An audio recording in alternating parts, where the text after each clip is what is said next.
Bagila Bukharbayeva's fearless reporting on human rights abuses in Uzbekistan so angered the government she was forced to flee her homeland. An eyewitness last year to the government's brutal response to the Andijan uprising, Bukharbayeva literally had to dodge bullets to tell the story. It began after 23 prominent businessmen with ties to an Islamic group were arrested. Thousands of Uzbeks took to the streets in Andijan in protest. Prosecutors claimed the men were suspected terrorists, but many believed they were victims of religious oppression. The jail was stormed.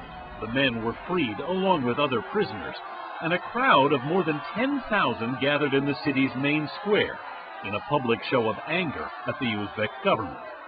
The military was ordered to put down the uprising by force.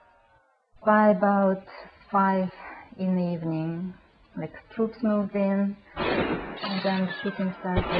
We didn't expect that. Soldiers fired into the crowds, killing more than 700 people and wounding thousands of others. Bukharbayeva reported the horror she witnessed for the Associated Press. I was on the ground, she wrote, next to a building across the square from the soldiers. When I raised my head, I saw the body of a teenage boy a few yards away, face down, a wound in his temple. She stayed on the story, covering the unrest and anguish in the following days, but her candid accounts put her in peril. I knew that, of course, the government wasn't happy with the stories that I wrote, but I always felt that I knew I'm not doing anything wrong. I am a journalist and I have the right to do this. When she got word that government forces were tracking down journalists, Bukharbayeva left her homeland.